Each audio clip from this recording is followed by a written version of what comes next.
going to talk about the latest stuff around Caleb Wilson and the Chicago Bulls, some stuff that I got leaked, also some stuff from Twitter. When it's like Caleb Wilson's probably going to be a Chicago Bull. I think we all need to realize that. We can talk about other players because there is a chance of that, but it's likely Caleb Wilson is just going to be a Chicago Bull, and that's perfectly fine. There are also reports that Bryson Graham wants to trade back into the first round and pick up an additional third first-round pick. So what does that mean he's actually trying to do? We're going to talk a little bit about that and what that means, and I want to talk about why. After watching these playoffs, I am extremely hungry and thirsty for meaningful Chicago Bulls playoff basketball. This is just kind of a personal thing. We'll talk about that, plus it's Sunday, so we're going to dive into the mailbag and answer your voicemails. All that and more right after this.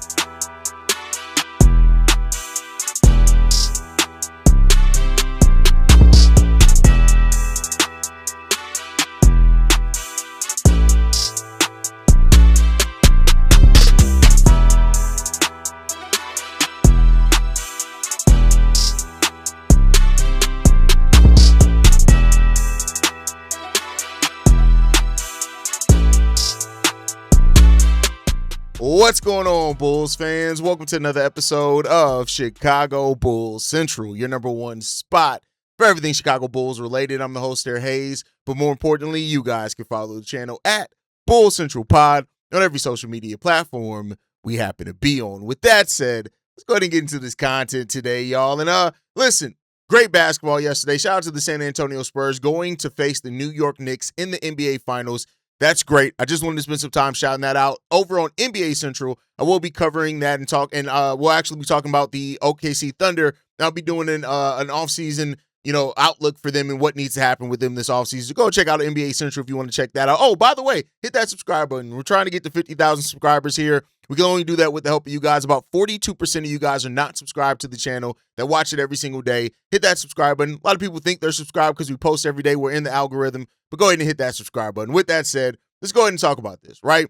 So the Caleb Wilson to Chicago Bulls stuff this is one of the most common things, right? Like, there's a page, one of the aggregated page that posted the Chicago Bulls are targeting Caleb Wilson at number 4. And there's the thing, I don't really think you can target the player that's most likely common to go mock to you. Right now, I did also throw in my two-piece. One of the sources that I have did say that, Caleb Wilson actually wants to be a Chicago Bull, so much so that he would not go to other workouts and things like that to ensure he goes to the Chicago Bulls at 4.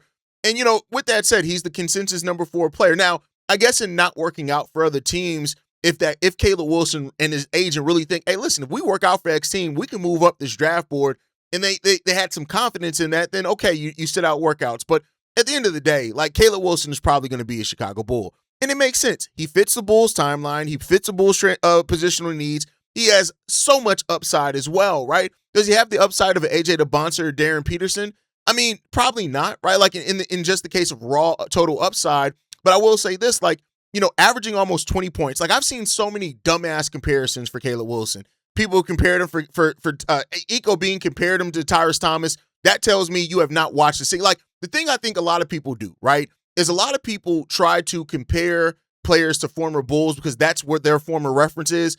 If you look at Caleb Wilson play basketball and you think he's Tyrese Thomas, you're stupid. I'm sorry. Like, his even with Tyrese Thomas having a great NCAA tournament, he never had a true offensive bag. Even Caleb Wilson not having a jump shot, he was one of the top, 35, I think, players in the nation in scoring. When you know how many players play NCAA basketball, how many teams there are, that's huge. He has tremendous upside scoring-wise.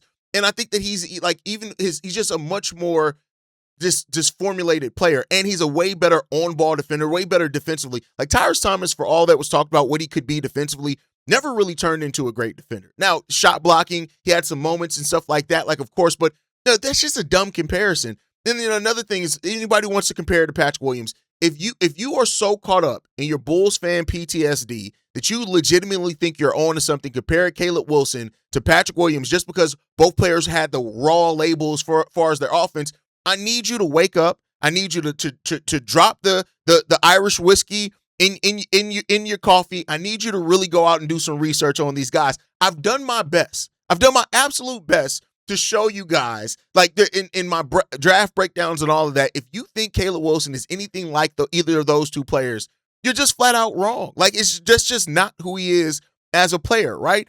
Now, the thing with Caleb Wilson, of course, is how good is he going to be offensively? How well is that jump shot going to work out? He has really good form on it. Most of the draft experts say that. You need to get him with a really good shooting coach early. But I think what he does dribbling-wise, he's a smart passer already, all that type of stuff. He understands when to slide and to cut.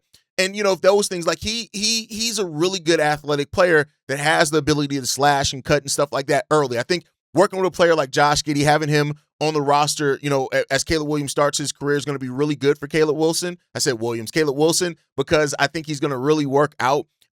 Josh is going to be able to get him the ball in his spots and where he needs it. But Caleb Wilson is also going to have to attack his development. He's going to have to attack, working on that jump shot, turning in. The first 3 years are going to be really key. You need to see improvement up from him as a jump shooter the first 3 years of his career. If that jump shot works out, even if it's not necessarily a consistent three, if he turns into a player that can hit the three consistently, let's say taking 3 threes per game, hit it at about a 35% clip, I think that's going to ultimately be good with everything else that he can do.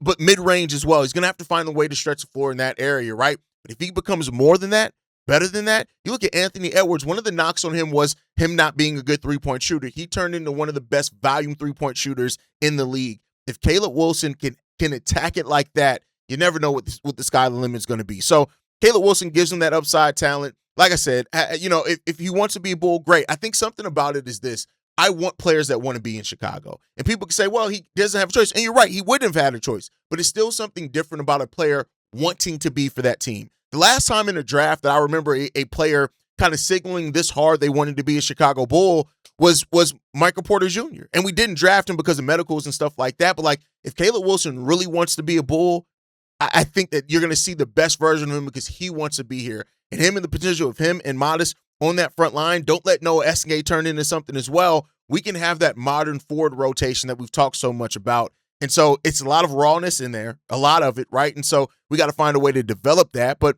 I think that's really good, and shout out to that, right? So, but the part of the leak that I had from the source that was interesting is that Bryson Graham may be trying to get another first round pick. Now, here's the thing, right? The Bulls have picked number 4 and number 15. The question is that if Bryson Graham is trying to get back into the end of the first round, which could make some sense, this kind of coincides with the second round not being as deep as what it was originally projected to be, with so many players going back to NCAA basketball, right? So if Bryson Graham is really trying to get an additional first round pick and trade back into the end of the first round, it could be the difference between having to get a more raw player and maybe a Terrace Reed, right? Or something like that. And so I wouldn't be mad at the aggression level. I think that's smart use of assets. With the Bulls having as many second-round picks as they have, getting back into the end of the first round could be really big there. So if you end up with like 4, 15, 22, 25, something like that, I think that could be a nice marker there for the Chicago Bulls to be able to have if they can get it. Now, you look at the teams that are picking between, let's just say it's 20 or lower, right? Let's just say picks between 20 and 30. You have the Spurs at number 20. I think they're probably going to keep that pick, right? They're going to keep drafting players, especially with like a player like Chris Sinick Jr. being mocked at number 20. If they get him and add him to Wemby, dangerous. The Detroit Pistons at number 21. I don't know what the Detroit Pistons are trying to do, right? Like they could have their eyes set on something bigger, but the 21st pick could be a part in there. Number 22, the 76ers. I think they're going to keep it. They need to add young talent with all the roster thing that they have there. The Atlanta Hawks. Now, that's interesting because could the Atlanta Hawks do Bryson Graham a favor who's come from there? Maybe, right? They got that pick from the Kings, from the Cavs. Then you have the New York Knicks there at number 24, the Los Angeles Lakers there at number 25. I think the Lakers are also, because you can get a center down there that can fit with Luka. The Denver Nuggets at 26. The Boston Celtics at 27, the Minnesota Timberwolves at 28, the Cavs at 29, and the Dallas Mavericks at pick number 30. Which one of those teams would be willing to move back? I really don't know, right? I really don't know. I mean, of course, the Dallas Mavericks have pick number 9, but you can add another pick at pick number 30. I don't know, right? So I like the aggression from Bryson Graham. I like the focus on trying to get an additional first round pick, because if you do in this draft, it could be great, right? But I want to make this clear. Wanting to move back into the first round and finding the right trade partner are two very different things. So Bryson Graham could very well want to move back into the first round, but the perfect deal may not be there. I do think the Bulls have enough second round picks to be aggressive if the board breaks their way, if they want to try to trade back into the first round using that pick number 38 to do so. And I think that. But could he also move up from pick number 15 if he can't find the additional third round pick? I mean, the third first round pick. We'll talk about that. We got a voicemail on that. I'll get into that in a second, right? I'll just say this. Bryson Graham, I do think has a plan, and I think he could be cooking up something, and watching this draft could be very fun for Bulls fans. With that said, before we get into the mailbag, I want to talk about this.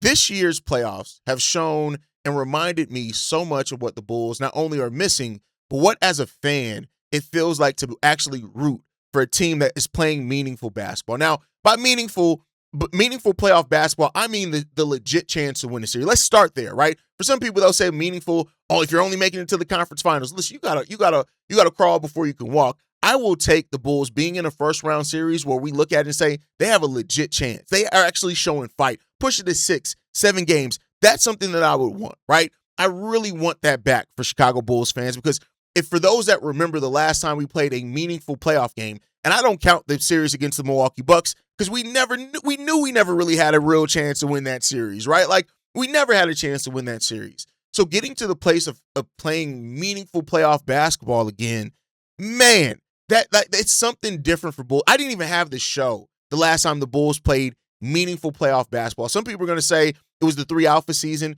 when Rondo went down. Even then, like that was like we could have won that series. And so therefore, by my own definition, I guess that is meaningful playoff basketball. But like going into that, it kind of just felt like, what are the Bulls going to do here, right? Like, I want to feel like the Bulls really are working towards something again, right? So, of course, the hope is that with this new front office, the new era there, they're going to battle, they're going to compete, and they're eventually going to win that playoff series that the Bulls have not won in over a decade, right? We want to get back to that. And so it would be fun to get there. I don't want the Bulls to just get back to being in the playoffs, and I want them to be a real participant in the playoffs, meaning that even if it is just a first-round exit, we go back and say, damn, that team really fought, and now we can take what we did in that first round, and now let's make some tweaks. We excited. And with the team being as young as what is projected to be going forward, that just would be so promising. And I know it's a while before we get there. I'm not saying that's going to happen in 2026, 27.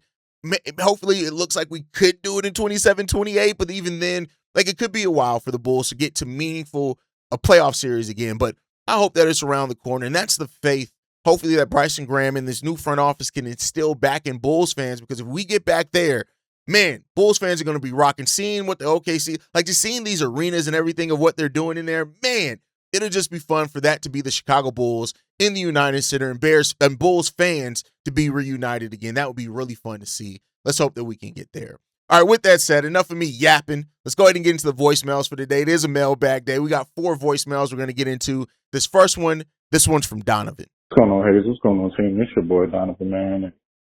I just wanted to address, I finally got a topic to talk about. I just wanted to address the trade rumors for the number 1 pick. We already kind of addressed it, but at the same time, like, it depends for me. I would love to dance on this team, but I don't think the dance is worth whoever we get it for plus the 15th pick. I think that 15th pick is too valuable. It's like a early second round pick in the NFL. Like right outside the lottery. Like we damn near got the 33rd pick in the draft when it comes to the NFL draft. Like it's that valuable, especially in this draft. Because that pick is usually not as valuable in other drafts. But this is a great draft. I don't think, like, if we was in other drafts and the only guys that are elite players are the top 4 and we have the 4th picks, okay, I'm considering that. But with the 15th pick, you need great players we need, players we would much rather add than just AJ DeBastin. Now, I like AJ DeBastin a lot. I think he'd be a great fit on this team. But do I like him more than Wilson and Christian Mack, or Wilson and Quains, or Wilson and Steinbach, or Wilson and Carr, or Peterson and those guys, or Boozer? I don't know. I can't say that. I can't say I would like DeBastin over all of those guys, because I don't think DeBastin is that type of prospect. He's not a Wemby. He's not a Cade Cunningham. He's not a Cooper Flagg.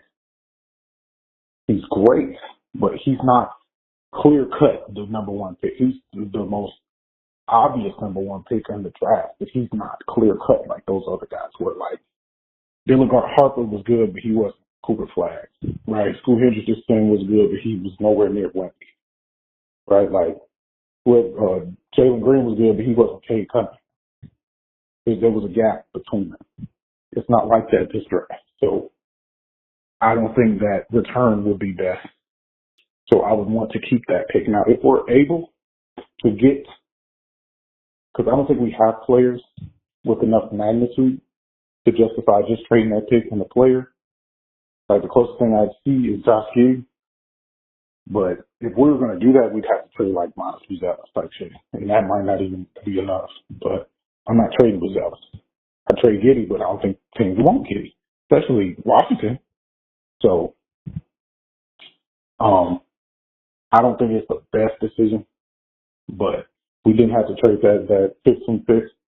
I'm all for it. If we get number 1 and number 15. I think the trade rumors around the number 1 pick are a combination of course, we heard that the Wizards are willing to move back in this draft, but then also it's just a slow news around the top 4. Like these players have been projected to go in the top 4 since basically the start of the season. It's been that, right? So because that conversation isn't as interesting as what some journalists and other things would want it to be, I think you just got to leave it there. But I agree with you. The combination of what we can do at 4 and 15, I think it's better than trying to combine those to move up to number 1. I don't want to do that. I want to take both talents. We need more bites at the apple. Now, if you can move up to the number 1 or number 2 pick and still keep number 15, maybe you could get my interest in that. But I don't think that's going to happen. I think everything that we're hearing now is kind of just posturing and, waiting to the draft and all that type of stuff. But hey, keep our eyes out. Weirder things have happened on draft night. And with the top 4 being all kind of close in overall potential, kind of close. There are some that are different, but kind of close in overall potential. You never know. You could see a trade or a move happen, and we'll see what happens if the Bulls can be one of the beneficiaries of that. I doubt it. I'm not going to set that expectation, but let's see what happens. All right, let's get into this next voicemail, man. This one's from Sean. What up, Haize? Sean calling from VA. Calling because thinking about this coach search, and I'm trying to narrow down my list of 3, and I think my list right now, in no particular order, is Chris Quinn, Sean Sweeney, and Johnny Bryant. And Bryant just came on my list because of the episode I was just listening to. If he can develop players, that's what we need right now. We're in the stage of development. And I think if you get a coach that can develop players, that coach can also develop into a winning coach. Coaches, they're not a finished product. They develop too, and at least I think. But I like Johnny Bryant. My dream coach is Chris Quinn. I think he's a great X's and O's coach. I think he can develop talent, and I think that he could be the piece for the coaching spot for the future as well. But let me know what y'all think. Have a good one. Peace. See you, Red Bulls Nation. Now that Sweeney has signed with the Orlando Magic officially, I would like to hear who your top 3 is now. But I think my top 3 is still Chris Quinn. Everybody knows that I'm a Chris Quinn guy. I've been talking about Chris Quinn for like 3 years on this show.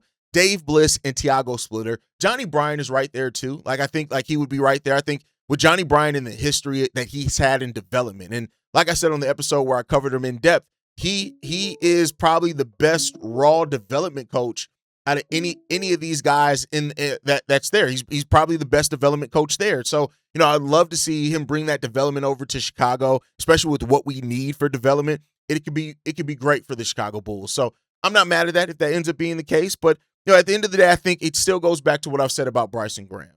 He's gotten a list of candidates together that all make sense in varying degrees for the Chicago Bulls. We just got to hope that we get the right guy. All these guys really make sense. It's a deep candidate list. But with the Mavs job out there, the Nets job out there, the Portland Trailblazers job out there, as these other jobs start filling out, be really interesting to see how much longer the Bulls really wait until they hire their next head coach.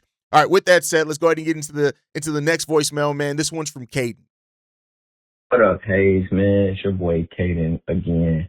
And of course, thank you for everything you do. I always start every voicemail with that. I really appreciate it. I'm pretty sure Bulls fans appreciate it. I wanted to challenge you on something that you said a while back. And of course, it's always a little in particular to like Mark Williams and free agency. And I know I'm jumping ahead of myself because we haven't even got to the draft, so we don't even know who's going to be on this team as far as the draft goes yet. But with that being said, I was looking back and kind of doing a little bit of studying and diving deeper into Mark Williams and um since he was drafted, like I was just looking at his numbers, looking at his production, just looking at his body of work, his combine numbers, etc. And I don't know that he couldn't be a center of the future necessarily. Now I say that knowing that he got injury issues and that if indeed those injury issues can be put in the rearview mirror, I think he could be theoretically a center of the future, bro. He's 24 years old. He should be available. He's 7'2" with I think a 7'7" wingspan or something like that. Like he is productive when he's on the court. Very productive when he's on the court. He averaged like 1 point, and my numbers are rough. I'm not like directly looking at it, but he averaged like 1.5 blocks or something like that in 23 minutes, and he was second on the Suns last year in blocks in such a small amount of time. I do think that in playoff situations, and obviously we're not there yet. We're a long way away from there, maybe. I think in playoff situations, you have to play chess with him a little bit, just because players that big, you kind of got to play chess with them anyway. But bro, I don't know. I don't necessarily think you're right in thinking that he would just be a center for right now, bro. Like assuming we don't draft in a day Mara at 15 if he falls there, or some other center, or we don't sign Walker Kessler. Assuming that, I think he could theoretically just be a good pickup for the Bulls if we aren't able to fill that position. But let me know your thoughts. If you got the chance to, look at it a little bit deeper. I don't know that you haven't, so I'm just assuming. Let me know what you think, bro, upon, second inspection. And again, thank you for everything you do, dog. Like, we definitely appreciate you, bro. You the best thing out there, man. But, bro, appreciate it. Bye. Listen, Mark Williams is nice, right? I want to be clear. And what you see from him in the stats does look like a player that could be the center of the future. But the problem is he's played 4 seasons in the NBA, never played over 60 games. And typically, especially for bigs with lower body injuries that have reoccurring injuries, right? I know people are going to be like, but Haize, you like Jaden Quantis. Yeah, it's different. Jaden Quantis had one major injury that he returned back too early from, and it set him back, right? Players that get hurt, have a serious injury in college, don't have a reoccurring example of that in the NBA, they're perfectly fine. Mark Williams has had reoccurring lower body injuries that have led him to never playing more than 60 games in 4 years. That's just a dangerous thing to bet on as your center of the future. And that's why I say I wouldn't want to bet on Mark Williams as the center of the future. I wouldn't want to put all my eggs in the Mark Williams basket because he has not shown the health yet. The way that I look at it is this. If you sign Mark Williams this offseason, which I'd be perfectly fine if they do, you almost have to have another starting caliber center in the wings because he just doesn't play that often. And as a young building team, I don't know if I want to bet on him. Like, yeah, the age fits, the skill set fits. Like, the skill set is there for Mark Williams. If you told me, if somebody came and hit me on the shoulder and said, hey, I can guarantee you Mark Williams is going to play at least 65 to 68 games every year for the rest of his career, absolutely.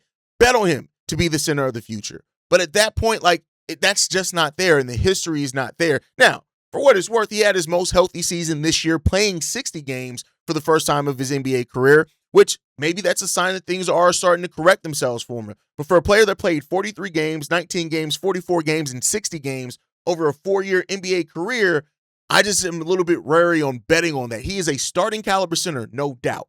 But I'm just worried about betting on that as your center of the future with the injury history that has been there with him personally. That's just my thought process on it. But let me know what you guys think down below. All right, let's get into this last voicemail, man. This one's from Vaughn. What's going on, my guy Haize? This is Vaughn from Indianapolis. I think also known as Alt Vaughn. I think that's what some of y'all call me, you or the original Vaughn. But in any case, man, it's been a minute. I wanted to drop just a call here as we're fast approaching NFL or NBA draft night. Man, who would have thought, a month ago we would be in this position? no AK, moving up from 9 to 4. I mean, still some very good coaching candidates out there. Chris Quinn's my guy right now as well. I mean, goodness, it's just like, I don't know, man. It went from disaster to just all kinds of promise, just, over the course of a few weeks or, a month and a half. So we're in a good place as Bulls fans, and I'm just hoping the momentum continues. So I got a couple questions and a couple comments. I'll start with the comments. I think pretty much everybody calling in is kind of, along the same lines as, at 4 and 15, we're going to get one immediate starter and one possible starter right away, or someone who can start very soon, at least by next year. So I think it's pretty much consensus. It's going to be Boozer or Caleb Wilson, 3-4. Personally, I like Wilson better. I don't have the time in this voicemail to go into that, but Wilson is my preference. So if he falls to 4, I'll be elated. He's just an easy mover. I love his mid range. I think he can increase his 3, and he's definitely probably the best two-way prospect out of the top 4. Of course, Peterson can play D too, but I think Wilson is the best two-way prospect among the top 4. So then it becomes 15. So 15 is probably either going to be a big, and when I say big, I mean like a legit center, or a 2 guard. So, in that circle, I got about 5 people in that circle. I got Chris Sinek, I got Jaden Quintance. As far as the bigs, I know we're not going to be able to get Mara. He'll probably go 8th overall to the Hawks. But then I have some guards, of course, and it's kind of questionable if even they will be there. So we're talking about Cam Carr. I like LeBaron Filan a lot, and I also like Braden Burries, always have. So my question is, how much do you think it would cost us to maybe jump from 15 to 12 or 13 to get either Burr, Carrs, or Filan? And again, I don't want to hear that mess. Giddey's the point guard. We're collecting best athletes and best players. And if LeBaron Filan is there at 13 or 12 and we could possibly move up, I think we have to give it a look. I said Giddey can play with Trey Jones, then he can play with Filan. I don't think we have anybody on this team that just is so great where we're not drafting his position. So that's my take on that. So what do you think it would cost to move up to do that possibly? My final question is, or my second question is, between Simons or Sexton, let's say we can only have one of those back. Which one would you choose, and how much do you think it would cost for each one, and what kind of deal are we looking at? Like a 3-year deal, 2-year deal? I have opinions on that, but I just want to hear your opinion. So of those two, which one would you prefer? I think either would be a very good fit, even on a young team. Again, with Simons, we have to have that little cup of coffee he had in Boston. Will he ever want to go back to a situation like this again? To my knowledge, I'm not sure Sexton's ever really been on a great team, so I don't even know if that applies to him. But of those two, who would you want back for Chicago, and what type of what from an economic standpoint, what do you think makes sense? And, what's the most you would go in terms of years, and what's the top, amount you would go in terms of, dollars per year? Great show, man. I love listening to you, and just keep doing your thing. Peace. First of all, Vaughn, you got to stop being so long-winded, bro. I'm not going to keep cutting these. Like, for those that don't know, I do not anymore cut. Like, when people call in and your 3 minutes is up, I play that 3 minutes. Like, Vaughn asked an important question, so I cut it together. But y'all got to know, be more aware of the 3-minute limit. This is why I say, like, I appreciate the love that you guys give me at this time. Don't explain what you're going to say for so long. Just say it. Like, and I don't say that to be mean, but just say it. Just come in, say, hey, these are my thoughts. You don't have to explain. You don't have to preface saying, hey, I'm going to drop, 2 thoughts, and just say it. Just say what you got to say, because the time limit is there for a reason, right? And I say that with love. Vaughn is one of my favorite callers. I say that with love. But to get to your thing, I say this. The way I look at it is that you can get 2 legit impact players at 4 and 15 in this draft with the depth that's there in this draft. You can get a day 1 starter at number 4, and you get a player that could be a day 1 starter at 15, or at the very minimum should be projected as a long-term starter for you, right? That's great. I think that's what you want to do. I do think in this draft, though, to answer your question, moving back into the lottery from 15 is probably going to cost more than what you think. Mainly because of the way the players are coveting, and also now with the first-round pick rules changing in the trades and stuff like that, it's going to be coveted, especially as teams adjust to what the new lottery rules are and stuff like that. You're probably not going to see a lot of first-round picks traded. So And listen, I'm perfectly fine. You have the first pick outside the lottery, and best believe, 2 to 3 players that should be lottery picks are going to fall outside the lottery in this draft. And I'm perfectly fine waiting to see who those guys are personally, right? Now, as far as your other question on who I choose between Sexton and Simons, I'd say Sexton only because I think he's going to be cheaper. I think he showed more leadership last year. Coming into this team when the team needed leadership at the most, he showed some of that. And for the deals, I wouldn't be willing to give them more than 2 years. I think 2 years is probably where I'd be with either one of those guys. I think Sexton you could probably get between 15 and 18 million.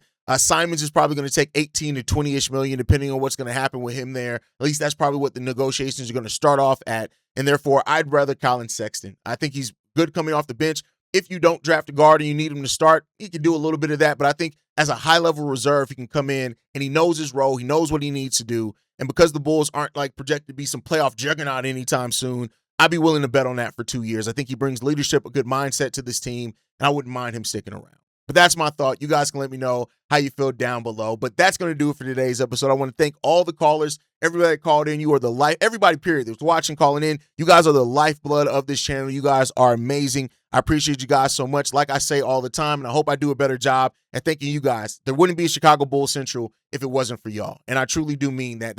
I may be the host of this show, but you guys are the life of this show, and I really do mean that. But I want to hear from you guys down below. How do you feel? Are you sold on Caleb Wilson at pick number 4 for the Chicago Bulls? What would you try to do to move back into the first round? Would you just move back up from 15? Or do you think the Bulls have the assets to legitimately try to move back into the first round from their second round picks? Let me know what you guys think about that all down below. Make sure you guys like the video, subscribe to the channel, hit that notification bell so you never miss an episode. You can follow us at Bulls Central Pod on every social media platform. You send us any feedback, questions, comments, concerns, bullscentralpod@gmail.com. And lastly, if you want to leave a text message and our voicemail for the mailbag, the number to do so, 773-270-2799. We're the #1 spot for everything Chicago Bulls related, but that is thanks to you, lovely and beautiful people. And like I like to end every episode on, go Bulls. Love you guys. See you right if you can, y'all. Peace. This has been a presentation of the Break Media.